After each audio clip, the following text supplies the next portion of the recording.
What's going on, YouTube? This is Boxingwave, and we are back with the Wave Report number 18. Please, if you haven't already, subscribe to the channel. Share the video. If you like the content, share the video. Smash the like button for me as well. And let's get on with today's boxing news. So there's been some news for the past week. I know we've been discussing Crawford and Spence and Niue and Fulton and it's been a lot of boxing related news with the other divisions, other champions. So we're going to cover some of that today. And we're going to discuss some of the most recent news of the last couple days with AJ and Dillian Whyte. But we're going to start out at light heavyweight with Arthur Beterbiev. His fight with Callum Smith has been postponed. It was supposed to happen in the next couple of weeks in August. And this was supposed to be for I believe the 3 of the major titles. All right. Beterbiev is holding 3 of the major titles. I believe the IBF, the WBC, and the WBA. And Callum Smith was one of his mandatories. And the fight's being postponed because Beterbiev has suffered a bone infection in his jaw. Okay. So he's going to be out. And from what we last heard from Eddie Hearn, this fight is going to be postponed most likely into January, February, so early next year. So if you know the history of Arthur Beterbiev, he's always been plagued with health issues, injuries, all kind of stuff. I know he has a 100% KO ratio, and he's getting up there. He's going to be 39 by the time the Callum Smith fight happens, the earliest that it can happen. So pretty much every fight, there's some sort of postponement before the fight. Just about every fight, almost every fight. And, he's coming off of some big wins. He fought Joe Smith Jr. last year. He fought Anthony Yard earlier this year. And now with this fight with Callum Smith, the fight is being postponed until early next year. Now, the plan is, being that so far ahead and the fight was coming up in upcoming weeks, there's a chance that Callum Smith is going to fight before that fight. He's going to have to fight before that. This is what his promoter, Eddie Hearn, has said. He's probably going to have a fight probably in September. So he's not going to fight on that exact date, but they're going to reschedule another, probably a tune-up or something like that before then, because it'll be too long. Callum Smith is already in shape. He's already have been in camp for a certain amount of weeks.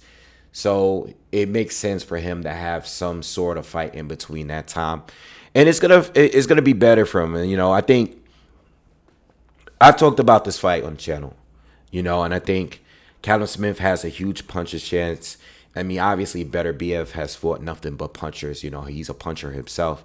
But he's been able to outclass and outwork and just be too powerful for some of the other punches he faced. Yard was pretty explosive going into that fight. It was a very good fight. I was there.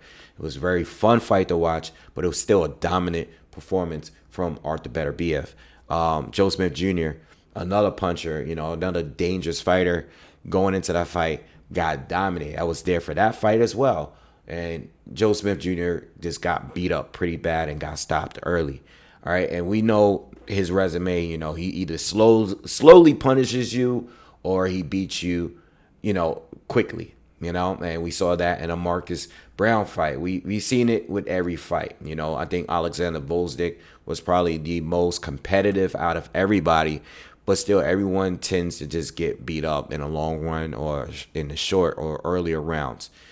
All right, so I think Callum Smith has a puncher's chance, and I think the older Beterbiev gets, I think it's more likely he's going to lose to one of these guys at some point. We've seen him down before. We've seen him hurt before. Callum Smith definitely has the power, but I don't believe he has the skills. But you never know. This is boxing, and I think he has a huge puncher's chance. And when that fight does happen, I'm probably going to put a little bit money down on Callum Smith by winning by KO. All right? Probably hedge it. All right, so that's that. It's unfortunate, but Arthur Beterbiev always have health-related issues, and it is what it is. All right, so let's talk a little bit about the lightweight division, a little lightweight division news. Now, Mercito Gesta is going to be fighting William Zepeda in September. All right, both of these guys they both have wins over Joseph Diaz Jr.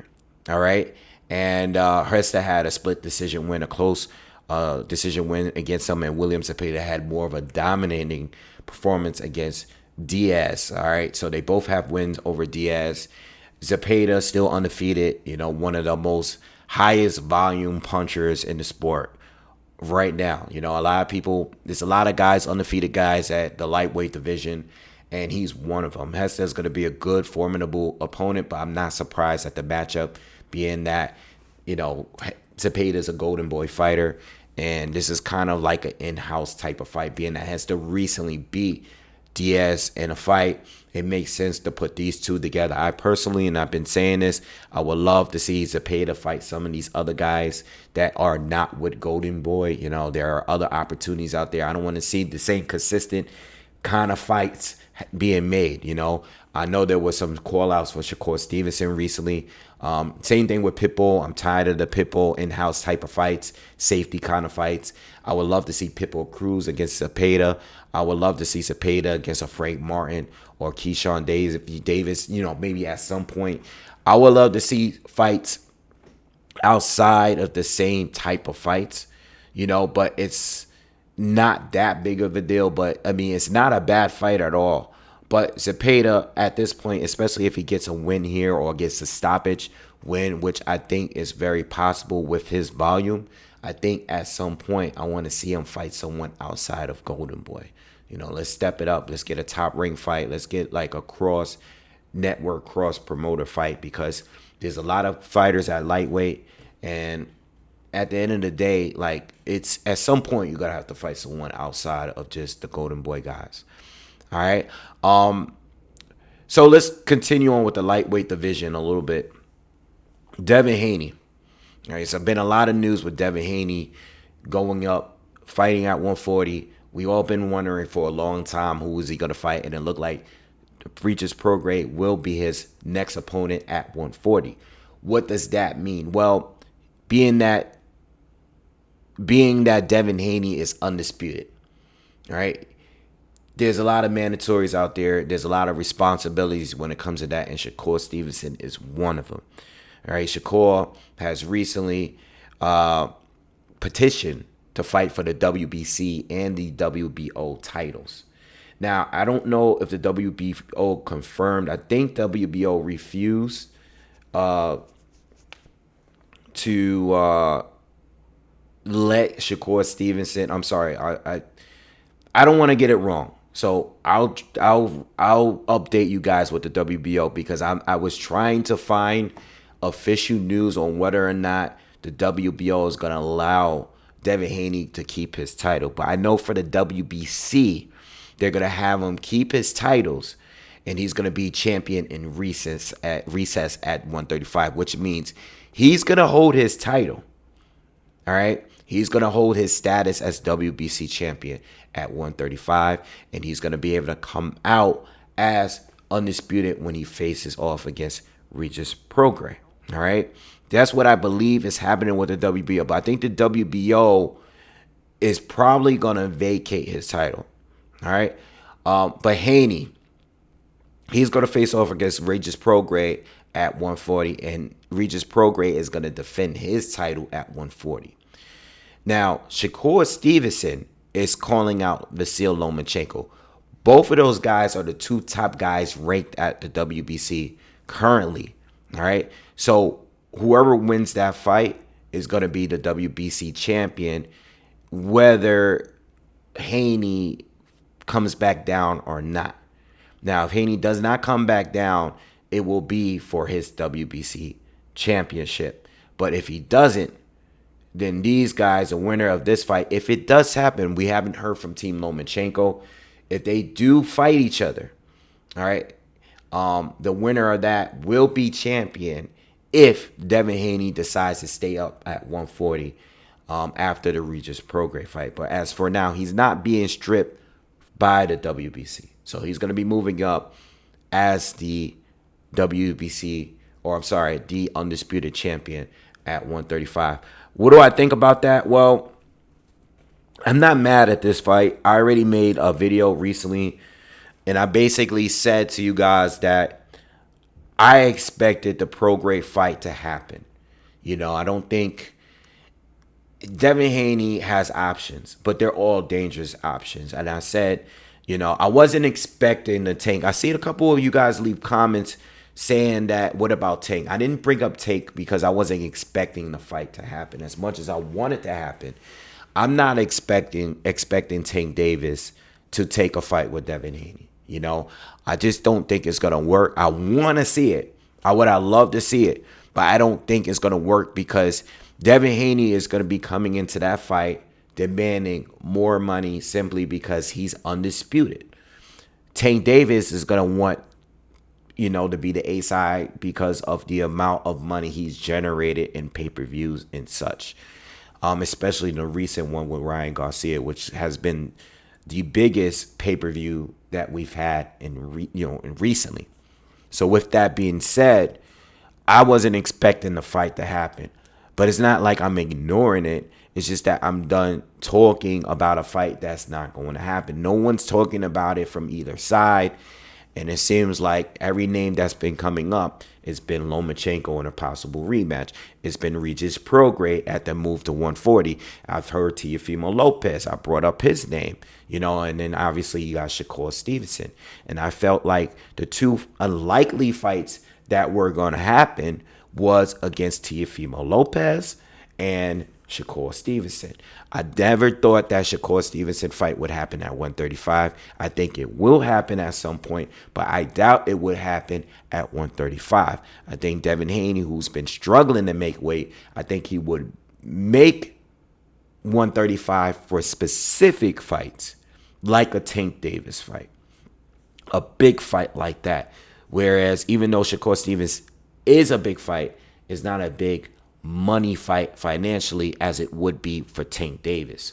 You know what I mean? So this is why I had doubts that the Shakur Stevenson fight would happen. The level of difficulty and danger going in that fight is not worth the reward. I'm not saying it for me as a fan. I want the fight, but I know how these guys move, and I know exactly how they're thinking, and that risk-reward factor right there, it's a real thing. I'm being realistic here. I wasn't expecting Shakur Stevenson to get his shot against Devin Haney right now, But I want all those fights. But all these fights are good fights. Whether it's going to be Teofimo Lopez, whether it's going to be, Regis Prograis. I thought the Regis Prograis fight was the most realistic, being that Regis Prograis is coming off a very poor performance in his last fight where he was dropped, even though it didn't count as a knockdown. He looked very beatable in his most recent fight. And even though he's dangerous, he's a southpaw, he has a lot of power, he's very explosive, he did not look good in his last fight. And that's how these fights get picked, He looks more beatable. At one point, just right before that fight, he was one of the most dangerous fighters at 140, a fighter that not everyone is jumping up to try to face. Now, after that last performance, looks more beatable. Looks like he can be outboxed. And this is why fighters are probably more willing to face him now. Plus, at the end of the day, Devin Haney has wanted to move up to 140. He's been struggling to make weight at 135. Just based on his interviews and what he said consistently, I just thought that was a more realistic fight for him. I'm sure Eddie has offered a good amount of money, being that Regis Prograis is now with the Zone.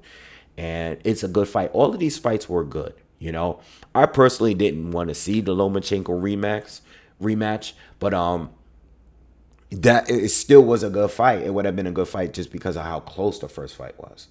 You know what I mean? But I didn't have any interest because I don't want to keep seeing rematches.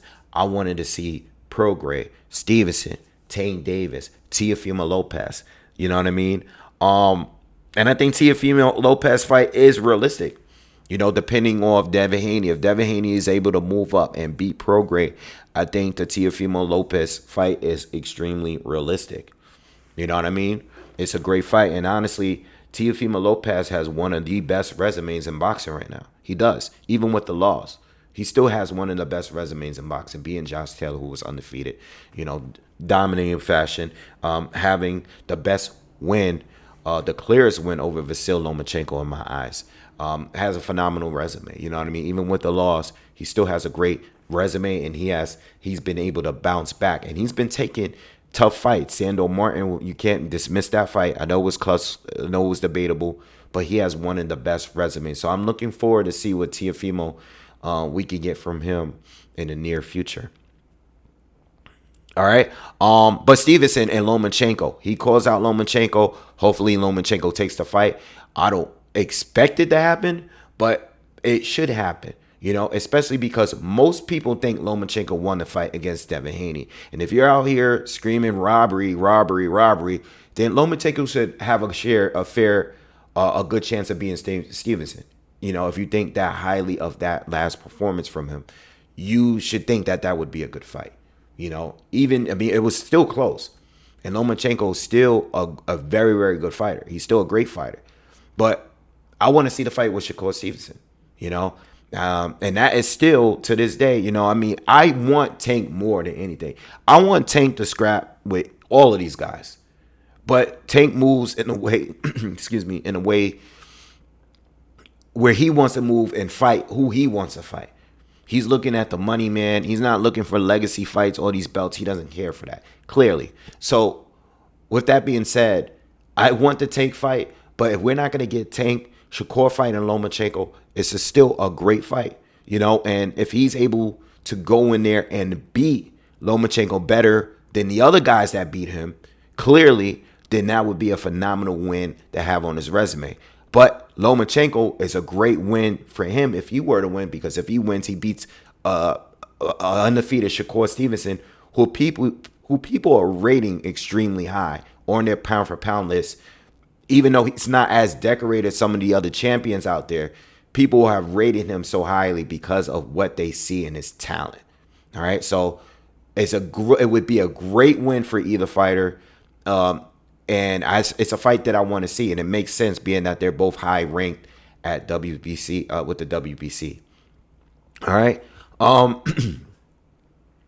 real quick, Lee Wood, Josh Warrington, they're fighting in October. Lee Wood is going to be defending his WB title. It's a big British fight, so I understand why the fight is happening. I don't have a problem with the fight. I do have a problem with the fight specifically because it's not a bad fight, and I know what the fight means as far as ticket. I've seen what Josh Warrington has been able to sell out there with tickets. You know what I mean? So I clearly, obviously, I know what he's able to do. Josh Warrington is a big name out there. With that being said, he keeps getting title shots without really earning it. He has not really done much since the point of him getting knocked out by Mauricio Lara in that first fight. He has not done much in order to earn these title shots, but he keeps getting them. All right, he got one after getting knocked out. He head-butted his way through the Lara rematch. Right. All right, he beats Kiko Martinez. Good win. Good win. It's a solid win. Kiko was champion at that time. Kiko, but he's much older. But the fact that he even got that title shot was ridiculous to me. All right, but then getting another title shot against Luis Alberto Lopez, losing a fight. All right, losing a fight. All right, not a title shot, but he was a champion at that time. Losing a fight and now getting another title shot against Lee Wood, I think is ridiculous. You know what I mean? But he has a big name, and this is going to be both are British fighters. Lee Wood is coming off of a great win against Mauricio Lara. Lara, who came in overweight and just looked bad, got outboxed. He was getting outboxed in the first fight, but he landed the big shot, which made Lee Wood, lose the fight. But he was winning. Lee Wood fought a very calculated, a very responsible, disciplined fight. And that was the big question going into that rematch. And he was able to do his thing. All right. But I just want a unification match at this point.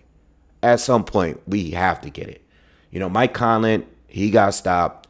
He's out the game for now. You know what I mean? So if Lee Wood is to win this fight, and I hope he does, if he is to win this fight, or if it's Josh, let's get some sort of unification, please, at 126. Because we just don't get it. No one fights each other in this division. None of the champions fight each other. We got Luis Alberto Lopez. Let's get him in the ring. You know what I mean? Let's get him in the ring with the winner of this fight, please. I know Josh has already lost to him, but if Josh wins this fight, let's get him in the. That means that would be the easiest fight to bank. You know what I mean? Because Lopez is already fighting on his own. He's been already fighting with Matchroom. Let's get the winner of that, please, if we can. But I also want to see Robeisy Ramirez in the mix with this. I would love to see Robeisy Ramirez. He's a champion as well. And let's get something going with the PBC guys. Brandon Figueroa, Ray Vargas. Get your fight out of the way so we can know we can have a true champion on that end. So we can get some sort of unification somewhere. You know what I mean? Because I just think over the last decade plus, you have all these champions and none of them are unified. I mean, some of these guys are in the same promoter and they didn't unify. You know what I mean? So let's get it at some point. Enough is enough. All right? But I understand this is a big British fight. All right? All right, so let's move on. What do we have left on this list? All right, so let's talk about Crawford, Charlo, Tim Tszyu. What's going to happen at 154, all right? Crawford just beat Errol Spence. We know Stanionis is going to be one of his mandatories, being that he's undisputed now. Stanionis, WBA champ. Boots is I believe the IBF mandatory. And I believe Keith Thurman, the last time I checked, he was still the WBC champ. Crawford wants Jermell Charlo. Crawford has a rematch clause that is in place if Spence wants it. So even though he stopped Spence, dominated him, if Spence continues to, if he decides to exercise his rematch clause, Crawford will have to fight Spence again by the end of the year at 154. Okay? Jermell Charlo will be fighting Canelo Alvarez. You know what I just realized? I was getting the WBO confused when I was talking about Devin Haney. And I was thinking of Charlo in his situation. Okay? I think Charlo is going to be stripped of the WBO. That's what I was getting confused with. So I apologize for getting the belts confused earlier with Haney. It's a lot of belts. It's a lot of people. There's a lot of undisputed champions too now.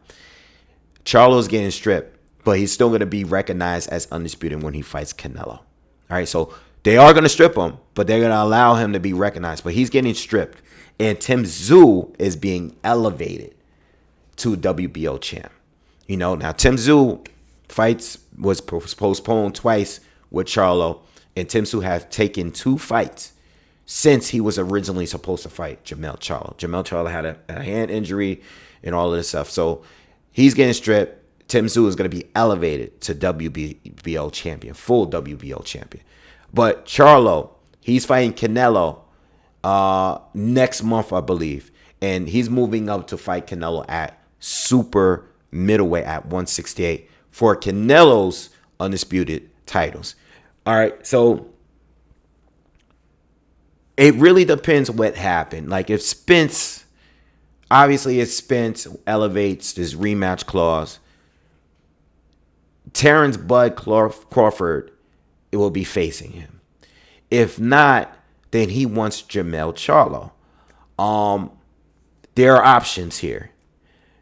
It doesn't look like any of the fighters at the welterweight division, like Jerron Boots Ennis or Keith Thurman or Stanionis. It doesn't look like any of those guys are going to get a shot. Crawford has said in recent interviews after his Spence win that he's not looking at like Jaron Ennis. Okay, he named him specifically. All right, he hasn't said any. He's never had any interest of fighting Keith Thurman, at least not recently. He doesn't have any interest in. He's looking for the bigger fights at this point in his career, and Jaron Ennis. I know there was a point where Jaron Ennis has wanted this fight, and there's been some back and forth between the two, but he's not looking to face Jaron Ennis. Right? He's looking to go to 154, and he's looking for some bigger fights. So the three main options at this point for Crawford, it looks like it's either Spence in a rematch. That's the first most likely fight to happen if Spence, activates his rematch clause that they agreed on. Or it's going to be Jamel when he comes back down, or it's going to be Tim Tszyu, right? Tim Tszyu says he wants to fight. If Crawford wants to fight, Tim Tszyu's already showed him love and support. He said, listen, this is the new pound-for-pound boxer in the world. I am ready for that fight. He wants to fight, So I don't know what's going to happen to Charlo, because if Charlo wins the fight, he will be undisputed at 168. Will he be coming back down to fight? It was Errol Spence. Bud Crawford at 154. Highly unlikely. Highly unlikely. If he happens to win that fight against Canelo, highly unlikely that he'll take that fight. If he loses to Canelo, highly unlikely he comes back down to 154. You know what I mean? He may just not want to come back down to 154. If he loses to Canelo and this fight is competitive, who knows of him even coming back down to 154? At some point, he was going to 160 anyway. You know what I mean? So I doubt Charlo comes back down to 154. You know what I mean? Regardless of him coming back down to 154, he will not be undisputed anymore because he's getting stripped out of WBO. Tim Tszyu is going to be the WBO champion. So I think if Spence does not take the rematch, I think it's very likely that Bud will be having maybe two of his last fights, and they may be against Tim Tszyu and Jamel Charlo if Charlo comes back down to 154. All right? But it looks like Bud Crawford wants the campaign at 154, and he wants the big fights. And like I said in the previous video, I see Tim Tszyu being a big fight, especially if they do something in Australia. You know what I mean? They can do an arena fight. Bud can go out there as, the pound-for-pound guy and all of that stuff and face Tim Tszyu or, face against him in an arena out there in Australia. I'm sure he'll get paid very well to fight out there, Charlo, I just see it unlikely. It's not that I don't think it will happen. It's just that it's a 154. I just can't see Charlo going up two divisions to come back down. I think that just be too much, especially for a fighter that's fought there his whole career. He's in his 30s, and he's thought about going to 160. It was always kind of the plan for him. And I think that just will be too much, going up, jumping two divisions, and then coming back down. It'll be like a Kell Brook situation, against Triple G. I think it'll just be too much. All right, but that is the news officially. You know what I mean? And he's been talking about retirement soon. Bud Crawford has said in his most recent interview, he did an interview with the Hot 97 morning show, and he did an interview with TMZ. And he's basically said he's looking at retiring. He's not going to let boxing retire him. He's going to retire from boxing, and he does not want to fight above 154. He says weight classes are there for a reason. And for the people that are talking about a possibility of him fighting Canelo Alvarez, he's saying no, he doesn't have any interest of fighting Canelo Alvarez. He said Canelo's too big. I know Shakur Stevenson said recently that he thinks Crawford would beat Canelo, and there's a lot of people that feel like, wait, I've always said that I thought that Crawford was more talented than Canelo Alvarez, in my opinion. All right, but there are weight classes for the reason, and then we're gonna see that with the Jermell Charlo fight. I know people feel like Jermell Charlo is naturally bigger and might walk around big. I know he's taller, but I think size will be a factor in the fight. It could be a factor in the fight. I can't wait to see it. I'm rooting for Charlo to win, but I've always thought that Canelo is still a better talent than Jermell Charlo, and he's also one of the more durable fighters in the sport. So is Charlo. All right, but Charlo has not fought at 168. He hasn't fought above 154. But we'll talk more about that fight when I do a breakdown.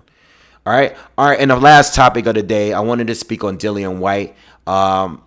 There's adverse findings in his VADA drug test, and the fight with Anthony Joshua is canceled. I was supposed to do a breakdown video in a few days. I was going to release that in a few days. I was just going to start doing my film study either today or tomorrow on that rematch. But it's over, and Dillian Whyte, it's not a good look, man. This is the second time. It doesn't matter. And I remember that time I defended him the last time, after that who was his opponent? Man. His last opponent, Dillian Whyte, the Oscar Rivas. I defended him, we made a lot of content, there was a lot of issues, just similar to how the Conor Ben situation is. Listen, we defend you. You came back overweight, had a terrible performance, but you was able to come back and pick up some wins and stuff, and it's cool. It was cool then. I don't know what exactly he tested positive for. Once we hear adverse findings, something in there is off with this test. But AJ, they are looking to find a replacement, a last minute replacement. And I know I know a lot of, and I went on social media and I saw what people are saying. A lot of people are throwing unrealistic names out there to me. You know what I mean? I seen people throwing Andy Ruiz trilogy fight. Like, look, he's looking for a guy in a last minute replacement. Last minute. This is not a month or two, replacement opponent. This is a very last minute replacement. Okay? And if he's looking to fight Deontay Wilder in December, they're going to be safe on their decision. They want to just get him in the ring. He's working with Derrick James. You want to still continue to work with your new coach and work on the new things you guys been working on. I think at the most dangerous opponent at the very most that they might get is Martin Bocoli. I think that, and even that, I'm not expecting. You know what I mean? But I think that is the most realistic. The most dangerous that is realistic. I don't think, I hope it's not Derek Chisora. Not that I don't like him. It's just that how many chances is Derek Chisora going to get at the very top? With these champions and former champions. How many of them? You know what I mean? And obviously AJ and Derek has a relationship. Derek doesn't have a problem with taking that fight off. It's just, I know Derek would take the fight. I just don't want to see it, but I'm expecting it to be like a Joe Kusumano who recently beat Adam Kanowski and stopped him. I'm expecting someone like a Jonathan Rice or something like that. I'm not expecting Philip Hergovich or some of these other Andy Ruiz. I'm not even expecting Martin Bocoli. I'm not expecting any of those guys.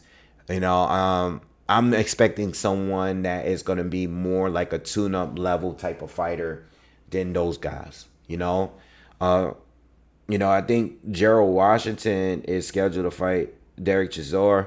I would expect like something like a Gerald Washington type of guy. You know what I mean? Tall, long, got a orthodox, someone that is similar to Dillian Whyte, orthodox fighter, not Otto Wallin, not any of those southpaw guys. someone that can give him some similarities to Deontay Wilder. You know what I mean? And someone that's an easier, safe touch. If that's a huge fight, you want to ruin a fight with Wilder by fighting someone that can possibly beat AJ. You know what I mean? It's not that I don't want to see it. I like Martin Bucoli. I would like to see that fight. I would like to see that fight. You know what I mean? But I don't think it's realistic.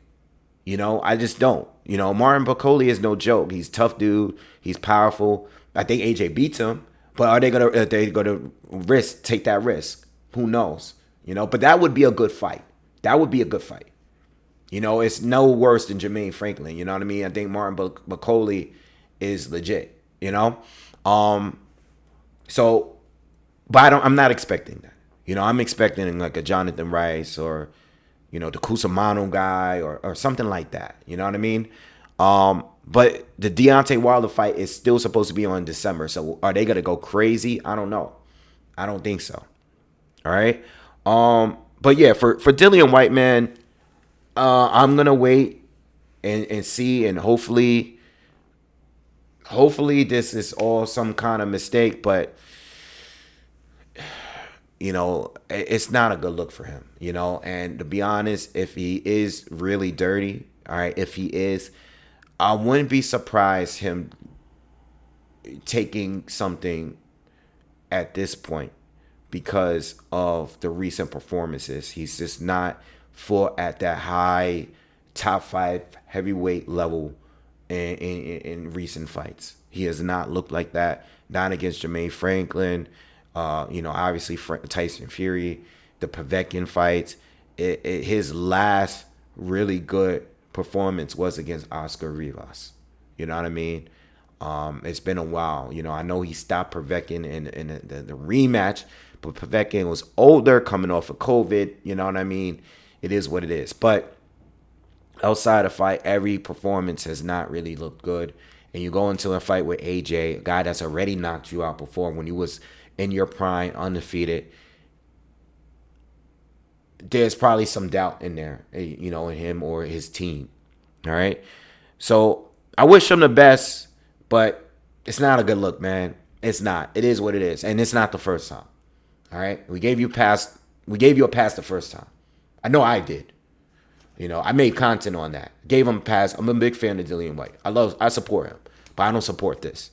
And if he is dirty, you know, whatever happens, I don't want to see him fight anymore unless against Gerald Miller at this point. You know, if he is dirty, you guys could go in there without a test and just fight each other at this point. I don't want to see any other fight if he is dirty. All right. So anyway, I'll keep you guys up to date with that. Please, again, subscribe to the channel. Also, hit the like button, share the video if you can. And I'll see you guys on the next one. Peace.